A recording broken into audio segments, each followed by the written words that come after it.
আসসালামু আলাইকুম এভরিওয়ান। অন্ধমের ভালোবাসা গল্পের সিজন 2 দ্বিতীয় পার্ট।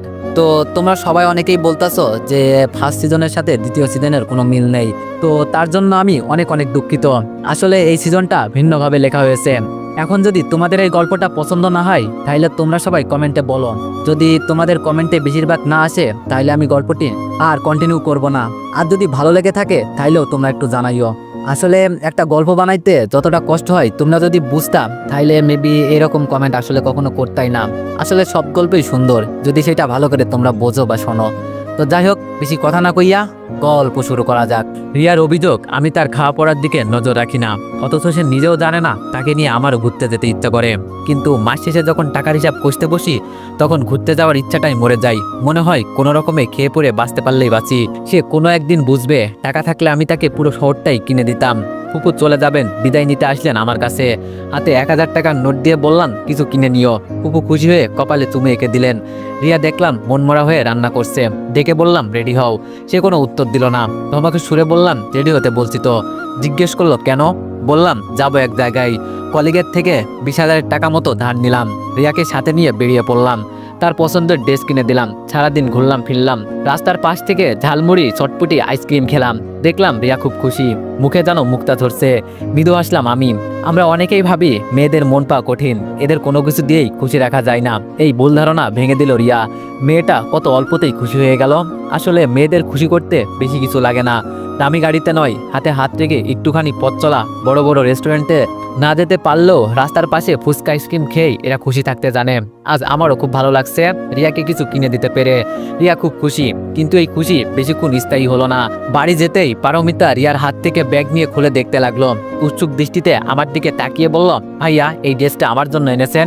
মেয়েটা খুব চালাক, সে খুব ভালো করেই জানে যে এটা রিয়ার। কিনো কণ্ঠে বললাম, না এটা রিয়ার। মুহূর্তেই মায়ের মুখ কালো মেঘে ঢেকে গেল। পারমিতা ছলছল নয়নে আমার দিকে তাকালো। তার ভাব দেখে মনে হচ্ছে স্বামী সতীনকে কিছু কিনে দিয়েছে আর তার গায়ে ফুসকা পড়েছে। মা নিজের শাড়ির আঁচলের গিট্টু খুলে পারমিতার হাতে 1000 টাকার 3টা নোট দিলেন। বললেন, তুমি কাল যে কিনে নিও এরকম একটা ড্রেস। মৃদু হাসলাম আমি। বাবার ওষুধের জন্য অর্ধেক বেতন আমি উনার হাতে তুলে দিই, কিন্তু উনি সেই টাকা যাকে তাকে দিয়ে বেড়ান। সবাইকে এটা ওটা কিনে দিতে পারবো, তার বেলায় কেউ ভাগ চাইবে না, বরং সবাই খুশি। কিন্তু রিয়াকে কিছু কিনে দিলেই মা ভাই সবারই প্রশ্ন। পারমিতা বাড়ির ছোট, তার জন্য আনিনি কেন? কিন্তু পারমিতাকে যখন কিছু কিনে দিই তখন কেউ একটিবারের জন্য বলে না বাড়ির বড় বউয়ের জন্য এনেছিস। ঠিক করলাম টাকা দিয়ে না পারি, রোজ অফিস শেষে রিয়াকে নিয়ে আশপাশে ঘুরে দেখব। যেই কথা সেই কাজ। রোজ সন্ধ্যায় রিয়াকে নিয়ে ফাঁকা রাস্তায় হাঁটতাম। মেয়েটাকে রেস্টুরেন্টে খাওয়াতে পারতাম না কখনো, কিন্তু রাস্তার পাশে ফুচকা চটপটি এইসব কিনে দিতাম। আসে তৃপ্তি ভরে খেত। তাতেও পাড়ার সবার গা জ্বলা শুরু করলো। মায়ের কানের কাছে কুমন্ত্রণ দিতে লাগলো। ওয়ানেক্স হচ্ছে সবচেয়ে বিশ্বস্ত বুকমেকার, যা পিএইচডি এবং সিরিয়া অ্যাপের অফিসিয়াল পার্টনার। এই অ্যাপসে আপনি cricket, football, tennis live match দেখতে এবং তাদের স্কোর ভবিষ্যৎবাণী করে সহজেই অর্থ উপার্জন করতে পারবেন। সেই সাথে BMW গাড়ি, আইফোন, ল্যাপটপ এবং আরও অনেক নগদ পুরস্কার জেতারও সুযোগ রয়েছে। এই অ্যাপটিতে আপনি class, crystal, under and over 21 ইত্যাদি গেম খেলে সহজেই আয় করতে পারবেন। আপনি বিকাশ, নগদ, রকেট ব্যাংক, ক্রিপ্টো, পেপল এবং অন্যান্য সহজ পদ্ধতির মাধ্যমে সহজেই আপনার জেতা টাকা তুলতে পারবেন। এখানে আপনি 24 ঘন্টায় 7 দিন গ্রাহক সহায়তা পাবেন। তাই এখনই পিন কমেন্টের লিঙ্ক ব্যবহার করে রেজিস্ট্রেশন করুন, অথবা গুগলে ওয়ানেক্স সার্চ লিখে রেজিস্ট্রেশন করুন। আর হ্যাঁ, রেজিস্ট্রেশনের সময় আমার প্রোমো কোড VOTO7 ব্যবহার করে প্রথমবার ডিপোজিটে 20,000 টাকা পর্যন্ত পান। বউ নষ্ট হয়ে গেছে, রাত বিরেতে বাইরে যাই, এমন হলে সংসার আর টিকবে না। ঘুরে ঘুরে ছেলেটারও মাথা খাবে, ছেলেটাও নষ্ট হবে। শুরু হলো মায়ের অশান্তি। বললাম, সে তো একা বাড়ির বাইরে যায় না মা, আমি তাকে সাথে নিয়ে যাই। ব্যাস, আমার নামের পাশে আরেকটা তমকা যোগ হলো। দীপু বউ ভক্ত হয়ে গেছে। ছেলেদের জীবন এমনই, বউ বলে মা ভক্ত আর ফ্যামিলির অন্যান্য সদস্য বলে বউ ভক্ত। অথচ ছেলেটা পরিবারের সকলের কথা মাথায় রেখে শরীরের ঘাম জড়াই। কেটে গেল বেশ কিছুদিন। বিদুল চাকরি পেয়েছে। রোজ বাসে করে যাতায়াত করতে খুব কষ্ট হয় তার, যদিও সে বলেনি, কিন্তু তার মুখ দেখলেই বোঝা যায়। বাড়ি এসেই ক্লান্তিতে নুইয়া পড়ে ছেলেটা। আমি না হয় এভাবে যাতায়াত করে অভ্যস্ত, কিন্তু সে তো এভাবে চলাফেরায় অভ্যস্ত না। কয়েকদিন পর আমায় বলল, ভাইয়া অফিস বাসা থেকে অনেক দূরে, যাতায়াতে অনেক কষ্ট হয়, ভাবছি চাকরি ছেড়ে দিব। আমি বললাম, চাকরি ছেড়ে দিলে আর কবে পাবি তার ঠিক নেই। এই চাকরিটাই পেয়েছি বহু কষ্টে, তার চেয়ে আপাতত একটু কষ্ট কর, আমি দেখি কোনো ব্যবস্থা করতে পারি কিনা। সে মাথা নাড়িয়ে সায় জানালো। জমির দলিল দেখিয়ে ব্যাংক থেকে লোন নিয়ে বিদুলকে একটা বাইক কিনে দিলাম। বাইক দেখে সে খুব খুশি হয়েছিল। আবার মুখে বলেওছিল, কি দরকার ছিল শুধু লোন নিয়ে আমাকে একটা বাইক কিনে দেওয়ার। উত্তরে আমি বলেছিলাম, আমি যে আমার ভাই বোনের কষ্ট সহ্য করতে পারি না। সময় জীবনটা নিজ গতিতে চলমান, সাথে আমাদেরও ভালো সময় কাটছিল। তবে একটা কথায় আছে না, আয় অনুযায়ী ব্যয়, এই কথাটা একদম ঠিক। দিন দিন যেন পরিবারের সবার চাহিদা আরো বেড়ে যাচ্ছে। শুধু বেড়ে যাচ্ছে না, এটাকে বলে অতিরিক্ত চাওয়া। আগে আমি একজনের টাকায় যেভাবে সংসার চলতো, এখন আমাদের দুইজনের টাকায়ও সেভাবে চলে না। সংসারের অবনটন লেগেই থাকে। এই পর্যন্ত বাইকে একটা কিস্তি দিয়েছি মাত্র, এখনো সব টাকাই বাকি আছে। এর মধ্যে স্ত্রী কনসিভ করলাম, এখন আর চাইলেও তাকে নিয়ে বাইরে বের হতে পারি না। মা আহ্লাদে আটখানা। বাড়ির লোকজন আসলো, রিয়াকে দেখে গেল। রিয়াও বেশ খুশি, সবার খুশিতে আমিও খুশি। বছর দিন গেল। এই বছরের দিনের মধ্যে আমাদের কোল জুড়ে ফুটফুটে একটা রাজকন্যা এলো, স্নেহা। এই বছর দিনের মধ্যে ভাইয়ের প্রমোশন হলো, আর আমার চাকরিটা চলে গেল। কোম্পানি থেকে পুরো লোকদের ছাঁটাই করে দিয়েছে। এখন আমি হয়ে গেলাম পরিবারের বোঝা। হন্য হয়ে চাকরি খুঁজছি, কিন্তু কেই চাকরি দেয় না আমায়। প্রথম 2-1 মাস সবাই আমাকে সান্ত্বনা দিল, সব ঠিক হয়ে যাবে। তারপর থেকে শুরু হয় অবিচার, মানসিক অশান্তি। রাতে ঘুম আসে না, বেকার ছেলেদের সকাল শুরু হয় না কোনো ডাকের শব্দে, বরং ঘুম ভাঙে এক দীর্ঘ নিঃশব্দে। তার ক্যালেন্ডারে নেই অফিস ডে, আছে শুধু কটাক্ষ আর প্রত্যাখ্যানের ক্ষতচিহ্ন। সোসাইটির চাহিদা আর নিজের সংসারের টানপোড়নের নিজের পরিচয় হারিয়ে ফেলেছি ইতিমধ্যে। বেকার ছেলের হাসি অনেকটাই মুকেশের মতো, চোখের পিছনে জমে থাকে গুমড়ে ওঠা কান্না, কেউ বুঝতে চায় না। ইচ্ছে করলেও স্নেহাকে মন মতো কিছু কিনে দিতে পারি না। এখন মা বাবা, ভাইয়ের বউ, আমি। রিয়া খেতে বসলে মাছের সবচেয়ে ভালো পিসটা ভাইয়ের পাতে তুলে দেওয়া হয়। ভালো তরকারি রান্না হলে সবার আগে একটা বাটিতে করে ভাইয়ের জন্য সেটা আলাদাভাবে তুলে রাখা হয়। আমাকে ইনিয়ে বিনিয়ে কত কথাই বলে, গায়ে মাখি না, কারণ আমি বাড়ির বড় ছেলে, তার উপর বেকার। ইদানিং লক্ষ্য করলাম রিয়ার সাথেও কেউ ভালো ব্যবহার করে না। মা পারমিতা সারাদিন টিভি দেখে, আর রিয়া একা বাড়ির সব কাজ করে। রিয়া ঠান্ডা লাগবে এই ভয়ে আমিও কিছু হাতে নাতে সাহায্য করতাম, কিন্তু তা নিয়েও কত কথা। আমি বউয়ের আসল ধরা, বউ ছাড়া কিচ্ছু বুঝি না। আমাকে বলা হলো বউয়ের মাথায় তুলে রেখে আমি যেন চুরি পরে ঘরে বসে সব কাজ করি। তাদের কটাক্ষ করে বলা কথাই রিয়া আমায় নিষেধ করলো তাকে সাহায্য করতে। আমিও আর করিনি। একা একা কাজ করে বউ আমার হয়ে উঠলো পাক্কা গৃহিণী। এখন আর পরিবারে আমার দাম নেই, এটাই হয়তো নিয়ম। যতদিন কামাই করবে ততদিন সবাই তোমার, তুমি সবার। যখন তোমার কামাই থাকবে না, তখন কেউ তোমার না, কেউ না। আমি শুধু তাকিয়ে দেখি মায়ের বিষাদ ভরা চাউনি, বাবার চাপা দীর্ঘশ্বাস, আর আত্মীয়র তীক্ষ্ণ কটাক্ষ করে বলা কথা। রিয়া অনেক করে বলেছিল সব টাকা এভাবে খরচ করবেন না, কিছু টাকা সঞ্চয় করেন, আমাদের যে সন্তান হবে তার ভবিষ্যতের কথা চিন্তা করেন। উত্তরে আমি মুচকে এসে বলেছিলাম সবকিছু উজাড় করে দিয়েও সংসারের টানপোড়েনের দিন শেষ হচ্ছে না। এখন আমি টাকা জমালে কি করে চলবে? সন্তান আল্লাহর ভরসা, আর বাবা মা ভাই বোন তারাও তো আমার আপনজন, তাদের তো আর ফেলে দিতে পারি না। রিয়া বলেছিল তাদের ফেলে দেওয়ার কথা বলছি না, কিছু টাকা জমান, কখনো এমনও সময় আসতে পারে যে আপনার হাতে 1 টাকাও থাকবে না। উত্তরে হিসেব বলেছিলাম তখন আমার বাবা মা আমায় চালিয়ে নিবে। এভাবেই তো দিন চলছিল অবহেলা অনাদারে। তারপর ভাই বলল সে বিদেশে যাবে বউ নিয়ে, তাদের বাচ্চা হচ্ছে না, দেশের বাইরে গিয়ে ভালো চিকিৎসা নিতে হবে। তাকে যেন তার সম্পত্তির ভাগ দিয়ে দেওয়া হয়। বোন ছুড়াই আসলো, তার জামাই বড় ব্যবসা করবে টাকা নিতে। রুই রুষে আসলো, সবাই যখন নিজ নিজ সম্পত্তি ভাগ বুঝে নিচ্ছে, তখন আমরা কি দোষ করলাম? আমাদেরটাও বুঝিয়ে দাও। আমি ধমক দিয়ে বললাম এইসব তোরা কি শুরু করছিস? বাবা জীবিত থাকতে তোরা সম্পত্তির ভাগ চাস? এই শিক্ষায় মানুষ এসেছিস তোরা? সি। তখন মুখের ওপর মৃদুল বলে উঠল, তুই এত কথা বলার কে? কি হোস তুই এই বাড়ির? দয়া করে যে থাকতে দিয়েছে মা বাবা, এটাই অনেক। আমি তার দিকে তীক্ষ্ণ দৃষ্টিতে নিক্ষেপ করে বললাম, কি হই মানে? আমি এই বাড়ির বড় ছেলে, আর তুই আমার সাথে তুই তুকারি করে কথা বলছিস কেন? তখন সে উচ্চস্বরে বলল, কেউ না তুই এই বাড়ির পালিত ছেলে। এক গাছের খাল কি আর এক গাছে লাগে? তুইও সেই রকম। চাকরি বাকরি নেই, তাও যে আমরা তোকে খাইয়ে পড়িয়ে এই বাড়িতে রেখেছি, এর জন্য আবার নিজের বাড়ির বড় ছেলে হিসাবে দাবি করে সম্পত্তির ভাগ চেয়ে বসিস না। এরপরে সবকিছু তো আপনারা জানেনই, এর মধ্যে ছোট্ট একটা কথা লুকিয়ে রেখেছি আপনাদের, সেটা না হয় অন্য একদিন জানবেন। শোয়া থেকে উঠে বসলাম, জানালার গ্রিল ধরে কতক্ষণ আকাশের দিকে তাকিয়েছিলাম তার কোনো হিসাব নেই। কিছু মুহূর্ত পর রিয়া আসলো, হাতে 1 কাপ চা নিয়ে। আমাকে প্রশ্ন করলো, ভালোই ঘুম হয়েছে দেখছি। আমি আসলাম, টেরও পেলেন না। জিজ্ঞেস করলাম কখন? রিয়া বলল, বিকেলে এসেছিলাম খাবার খেতে ডাকতে, এসে দেখি আপনি গভীর ঘুমে তলিয়ে গেছেন। ডাকতে গিয়েও ডাকিনি, ভাবলাম মানুষটা অনেক ক্লান্ত, একটু যখন চোখে ঘুম ধরেছে তখন না হয় ঘুমাক। প্রত্যুত্তরে মৃদু আসলাম আমি। আজ নিজেকে খুব নিঃস্ব লাগছে, বারবার মনে হচ্ছে আমি আমার শেষ সম্বল হারাতে চলেছি। আমার তো হারানোর মতো আহামরি কিছুই নেই, কিন্তু যতটুকু আছে তা কেড়ে না নিলে হয় না। রাতে খাবার খেয়ে পুনরায় সেই রুমে এসে শুয়ে রইলাম। মেয়ে স্নেহাকে এখনো আসার পর থেকে দেখা হয়নি, নিজেও যায়নি তার কাছে। এই পোড়ামুখ নাই বা দেখালাম তাকে? দেই বাবা তার জন্য কিছুই করতে পারিনি, মাথা গোজার ঠাইটুকু করতে পারিনি।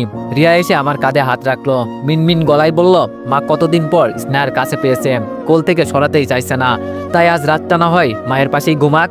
আমি মুচকে এসে বললাম, আচ্ছা। স্নেহা তো অজুহাত মাত্র। আমি জানি সবাই মিলে রিয়াকে আমার কাছ থেকে দূরে সরানোর চেষ্টা করছে, তাও কিছু বললাম না কারণ আমি অক্ষম। চোখে ঘুম ধরছে না, ছটফটানিতে কাটছে প্রতিটা মুহূর্ত। কষ্টের মুহূর্তে রাতের আধার যেন গভীর হয়, পাখির কিচিরমিচির ডাক ভেসে আছে কানে। আজও সূর্য উঠেছে, কিন্তু আমার দিন শুরু হয়নি। হয়তো আজও না, কিন্তু কোনো একদিন ঠিক রোদ্দুর নামবে। আমার দিকেও এ আশা নিয়ে প্রতিনিয়ত বাঁচি।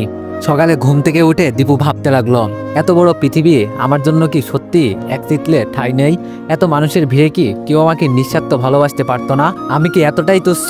একটু সম্মানের, একটু আদরেরও কি যোগ্য নেই? বুকের ভিতর জমে থাকা শত শত প্রশ্নের কোনো উত্তর মেলে না। চাইলেই তো ফিরে গিয়ে জোর করে নিজের প্রাপ্য আদায় করে নিতে পারতো সে, কিন্তু না, সে কখনোই তা করবে না। যাদের হৃদয়ে তার জন্য এক চিতলে জায়গাও নেই, তাদের বাড়িতে জায়গা করে নিয়ে কি বা হবে? ভেতরটা শুধু হাহাকার করে অনুতাপে ছড়িয়ে আছে। এমন সময় কানে এলো স্নেহার কান্নার শব্দ। হঠাৎ মনে হলো মেয়েটা কতক্ষণ দেখা হয়নি। এলোমেলো পায়ে এগিয়ে গিয়ে স্নেহার পাশে দাঁড়ালো দীপু। শূন্য বিছানায় একা পড়ে থাকা ছোট্ট স্নেহা কান্নায় ভেঙে পড়েছে। চারপাশ কেউ নেই, হয়তো সবাই রান্নাবান্নায় ব্যস্ত। দীপু আদর করে মেয়েকে কোলে তুলতেই কান্না থেমে গেল। গাল কপাল ঠোঁটে শত চুমু ছড়িয়ে দিল সে।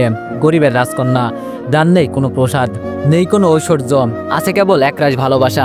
নিজের মনে বলল, জীবনে সবকিছুর অভাব থাকলেও ভালোবাসার অভাব তোকে কোনোদিন ছুতে পারবে না। প্রসাদ না হোক, তোর জন্য আমার ভালোবাসার রাজ চিরকাল অটুট থাকবে। স্নেহাকে বুকে আঁকড়ে ধরে বারান্দায় দাঁড়ালো দীপু। সূর্য তার আলো ছড়িয়েছে ধীরে ধীরে, কিন্তু সেই আলোর উষ্ণতা আজ আর মন গলে না। ভাবিদের মুখে নেই আগের সেই হাসি, নেই অন্তরের মমতা, সব যেন কেমন শুকনো বিবর্ণ। তবুও দীপু মনে মনে বলে, আশ্রয় পেয়েছি এটাই বা কম কিসে? কিন্তু মেঘ জমে উঠতে দেরি হলো না। 2 দিনের মাথায় ঘরের বাতাস ভারী হয়ে এলো, চাপা অসন্তোষে। একদিন সকালে নরম আলোয় বড় ভাবির কঠিন কণ্ঠ আকাশ ফাটালো, শুধু রিয়াকে আনলে না হয় চলতো, কিন্তু তার সঙ্গে 2 জন বোঝা টেনে এনেছে। আমার স্বামী তো কোনো ধনী নবাব নয় যে যখন খুশি কাউকে তাড়াবে আর সে তাকে এনে রাখবে। মা, আপনার বড় ছেলে যায় তাতে নিজের সংসার চালাতেই হিমশিম খায়, তার উপর আবার অতিরিক্ত বোঝা বইছে। মেধভাবী ওত পেতে থাকা বিষ মেশানো কথাই ছাই দিলেন। মা, আপনার ছোট ছেলে ফোন করে জানিয়েছে এখন তার কোনো কাজ নেই। আপনি জানেনই তো কাতারে কাজ পাওয়া কতটা দুষ্কর। তার উপর সে তো সব কাজে হাত লাগায় না, দোকান ছাড়া কিছুই বোঝে না। সে আগেই বলে দিয়েছে এই মাসে কোনো টাকা পাঠাতে পারবে না। সবশেষে শাশুড়ি, যিনি একসময় মমতার ছায়া ছিলেন, আজ বিরক্তর উচ্চারণ করে বললেন, মরার উপর খাড়ার ঘা। তোকে তো বলেছিলাম রিয়া, দীপুকে ছেড়ে দে। দেখ মা, তুই একা হলে তোর 2 ভাই তোকে কখনোই ফেলে দিবে না।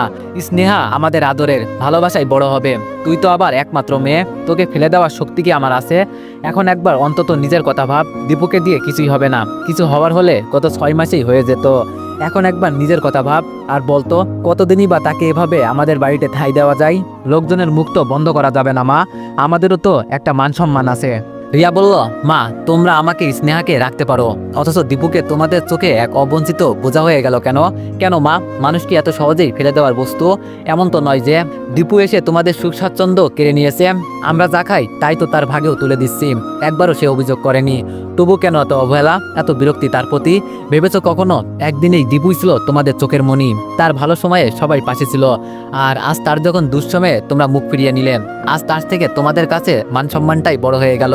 বড় ভাবি বললাম, রিয়া বুঝতে চেষ্টা করো, আমরা তোমার মঙ্গলের কথাই ভাবি। বড় ভাবি নরমভাবে কঠিন কণ্ঠে উচ্চারিত কথাগুলো রিয়ার বুকের ভিতর ঝড় উঠল। সে চিৎকার করে উঠে বলল, কোন মঙ্গল, কোন মঙ্গল চাও তোমরা? আমার মঙ্গল চাইলে আমার সংসার ভাঙার কথা বলতে না, আমার দুঃসময়ে পাশে দাঁড়াতে চেষ্টা করতে। তা না করে আজ নিজেদের মান সম্মান দোয়াই দিচ্ছ। আমাদের জন্য তোমাদের সংসারে নাকি অভাব এসে গেছে। তোমরা আজ দীপুকে সহ্য করতে পারছো না, অথচ একসময় এই দীপুর প্রতিটা কথাই তোমরা সিদ্ধান্ত নিতে। নিজের প্রয়োজনে মানুষকে যেভাবে ব্যবহার করে, তার নাম যদি মঙ্গল হয়, তবে এমন মঙ্গল আমার প্রয়োজন নেই। আসলে ভাবি দুঃসময় মানুষকে চিনিয়ে দেয়। জানালার পাশে দাঁড়িয়ে থাকা দীপু নীরবে সব শুনছিল। শব্দহীন সন্ধ্যায় তার বুকের ভেতর যেন কেমন একটা শূন্যতা জমাট বাঁধছিল। কত অল্প সময়ের ব্যবধানে কত আপন মুখের এমন নির্মম পরিবর্তন। কি করা উচিত, কিভাবে বাঁচা উচিত, সেই বোধটুকু যেন হারিয়ে ফেলেছে সে। জীবন থেকে তার চাওয়ার ছিল বড় সামান্য এক মুঠো সুখ, এক টুকরো শান্তি, কিন্তু বিধির অমোঘ বিধানে সেইটুকু যেন মরীচিকার মতো দূরে সরে যাচ্ছিল। দীপু জানতো পৃথিবীতে টিকে থাকতে হলে হৃদয়কে পাথর করে তুলতে হয়, কিন্তু তার হৃদয় ছিল জলপত্রের মতো কোমল, ছেঁড়া পালকের মতো অস্থির। চোখের কোণে জমে থাকা অপমান আর অসহায়তার জলরাশি সে লুকাতে চেষ্টা করল, কিন্তু ভিতরে ভিতরে সমস্ত ভরসা, সমস্ত বিশ্বাস ভেঙে চুরমার হয়ে যাচ্ছিল। রাতে রিয়া খেতে ডাকলো, দীপু যায়নি। এত অপমানের পরেও কি গলা দিয়ে খাবার নামে? অবশেষে রুমে খাবার নিয়ে আসলো রিয়া। দীপু জানালো তার খিদে নেই। রিয়া বলল আমি খাইয়ে দিচ্ছি, নাও হা করো। মুহূর্তেই জানো বুকের ভিতরে জমে থাকা সকল কষ্ট বুক পেটে বেরিয়ে আসতে চাইলো। ইচ্ছে করলো রিয়াকে জড়িয়ে ধরে কতক্ষণ কাঁদি, চিৎকার করে কাঁদি, আমি ব্যর্থ, আমি না তো ভালো বাবা, না তো ভালো স্বামী, আমাকে করা অপমান তোমাকে সহ্য করতে হচ্ছে। আমি লক্ষ্য করে দেখেছি রিয়া আর আগের মতো বাড়ির আদরের মেয়ে না, তার স্থান পরিবর্তন হয়েছে। আমার জন্য তাকেও কম কটু কথা শুনতে হয়নি। ক্ষীণকণ্ঠে বললাম মা যা বলেছে সেটা মেনে নাও। রিয়া বুঝেও না বোঝার ভান করে জিজ্ঞেস করলো মা কি বলেছে। আমি মৃদু হেসে উত্তর দিলাম আমাকে ছেড়ে অন্য কাউকে বিয়ে করে নাও, সুখী হবে তুমি। রিয়া বলল আমি ভালো আছি। আমি বললাম আচ্ছা যাও আমি একটু ঘুমাই। রিয়া বলল এত তাড়াতাড়ি। আমি বললাম রাত যত গভীর হচ্ছে অন্ধকারে পৃথিবী যেন আরো ভারী হয়ে উঠেছে। সবাই যখন আপন ঘরে আলো নিভিয়ে ঘুমের দেশে পাড়ি জমিয়েছে, দীপু তখনও জানালার গ্রিল ধরে দাঁড়িয়েছিল। চোখের পাতায় ভেসে বেড়াচ্ছে রিয়ার কান্না, বড় ভাবির কঠিন কথা, আর মায়ের নিলিপ্ত মুখ। হঠাৎই যেন ভিতর থেকে একটা সিদ্ধান্ত জন্ম নিল, আর নয়, কারো করুণা নয়, কারো দয়ার পাত্র নয়, এই অসম্মানের ভিক্ষা নিয়ে বাঁচার থেকে একাকী মরুপ্রান্তে জীবনও ঢের ভালো। দীপু ধীরে ধীরে ঘর থেকে বেরিয়ে এলো। কেউ তাকে ডাকলো না, কেউ তাকে থামালো না। কি অদ্ভুত, যার জন্য একদিন এই বাড়ির সব দরজা সব মন খুলে গিয়েছিল, আজ তার জন্য একটা মায়ার শব্দ উচ্চারিত হলো না। রাস্তায় দাঁড়িয়ে দীপু আকাশের দিকে তাকালো। তারা ভরা রাতের আকাশ যেন নিঃশব্দে বলছিল এই পৃথিবীতে আসলে কেউ কারো নয়। তবু বুকের কোথাও একটা ক্ষীণ আশা আলো এখনো জ্বলছিল, হয়তো নিজেকে গড়ার, হয়তো নতুন করে বাঁচার। দীপু মনে মনে বলল হারিনি আমি, শুধু পথ বদলেছি। যারা ভালোবেসে কাছে ছিল তাদের না থাকার শূন্যতাই আমাকে পূর্ণ করে তুলবে। হাঁটতে হাঁটতে দীপু শহরের শেষ প্রান্তে পৌঁছালো। চোখের সামনে ভেসে উঠেছিল স্নেহার নিষ্পাপ মুখ। স্নেহা ছোট্ট মেয়েটির জন্য যেন বুকের ভেতরটা মোচড় দিয়ে উঠল। না, তাকে ফেলে যাওয়া যাবে না। সে জানে স্নেহার জন্যই তাকে আবার উঠে দাঁড়াতে হবে, নিজেকে শক্ত করতে হবে, এমন শক্ত যে আর কোনো অপমান তার শরীরে আঁচড় কাটতে না পারে। তখনই হঠাৎ মোড়ের মাথায় একটা চায়ের দোকানে বসে থাকা এক বৃদ্ধ লোক তাকে ডাকলো, এই ছেলে এত রাতে এখানে কি করছো? দীপু থমকে দাঁড়ালো, বৃদ্ধর চোখে অদ্ভুত মমতা। দীপু কিছুক্ষণ চুপ করে বৃদ্ধের মুখের দিকে তাকিয়ে রইল। বৃদ্ধের চোখে মায়ার রেখা, ঠোঁটে সামান্য হাসি। অনাহুত হলেও তার ডাকটুকু যেন অনেকদিন পরে পাওয়া কোনো পুরনো বন্দির মতো লাগছিল। বৃদ্ধ বলল এসো বসো। দীপু নীরবে চায়ের দোকানে ছোট্ট বেঞ্চিতে গিয়ে বসলো। বৃদ্ধ এক কাপ চা দীপুকে এগিয়ে দিয়ে দিলেন। দীপু উত্তর দিল টাকা নেই আমার কাছে। বৃদ্ধ জানালেন টাকা লাগবে না, তুমি খাও। গরম চায়ের কাপে ঠোঁট ছোঁয়ানোর আগেই যেন বুকের ভিতর জমে থাকা বরফ বলতে শুরু করলো। প্রথমবারের মতো মনে হলো দুঃখকে শুয়ে থাকা জীবনও বেঁচে থাকার নতুন কারণ হয়ে উঠতে পারে। বৃদ্ধ জিজ্ঞেস করলো কি হয়েছে ছেলে, মন খারাপ? দীপু মাথা নিচু করে ফিসফিস করে বলল সব হারিয়ে ফেলেছি, এখন মনে হচ্ছে কিছুই আর অবশিষ্ট নেই। বৃদ্ধ হাসলেন, দীর্ঘ জীবনের অভিজ্ঞতায় গড়া এক অস্বস্তির হাসি। হারানো মানেই তো সবকিছু শেষ না ছেলে, অনেক সময় হারিয়ে ফেলাই আসল জয়ের শুরু। শুনেছি আগুনে পুড়িয়ে খাঁটি সোনা বের হয়, তুমিও সেই আগুনের ভেতর দিয়ে যাচ্ছ এখন। কথাগুলো জানো দীপুর হৃদয়ে ধীরে ধীরে সুরের মতো বেজে উঠল। চোখের কোণে জমে থাকা কষ্টের জল ঝরে পড়তে লাগলো। বৃদ্ধ দীপুকে একটা কাগজের টুকরো দিলেন, সেখানে একটা ছোট্ট গ্যারেজের ঠিকানা লেখা। ওখানে একটা কাজের সুযোগ আছে, তুমি চাও তো কাল সকালেই গিয়ে কথা বলো। নিজেকে ব্যস্ত রাখো ছেলে, ব্যথা ভুলে যাওয়ার একমাত্র উপায় হচ্ছে নিজের জন্য নতুন একটা পথ তৈরি করা। দীপু বিস্ময়ে তাকিয়ে রইল। এই অচেনা শহরে, এই নির্জন রাতে অচেনা এক মানুষ তার জন্য আশার আলো হয়ে এলো। হয়তো জীবন এখনই নতুন করে ডাক দিচ্ছে তাকে।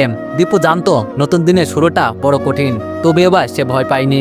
হয়তো এবার সত্যিকারে একটা জীবন তার অপেক্ষায় আছে, যেখানে নিজের সম্মান, নিজের যুদ্ধ সবটাই তার নিজের হাতে করা হবে। একবার পিছন ফিরে তাকালো দীপু। রিয়ার কান্না, বড় ভাবির অবহেলা, মায়ের নির্লিপ্ততা সব যেন বাতাসে মিলিয়ে যাচ্ছিল। তারপর দৃঢ় পায়ে সামনে হাঁটতে লাগলো। আসলে এভরিওয়ান, গল্পটি বড় করতে চেয়েছিলাম, কিন্তু তোমাদের কমেন্ট দেখে গল্পটি বড় করার আর আগ্রহ তেমন থাকছে না। তো যাই হোক, তোমরা যদি গল্পটি কন্টিনিউ করাতে চাও তোমরা কমেন্টে আবারও জানাইও। তো তোমাদের কমেন্টের ভিত্তিতেই আমি গল্পটি কন্টিনিউ করব। ধন্যবাদ।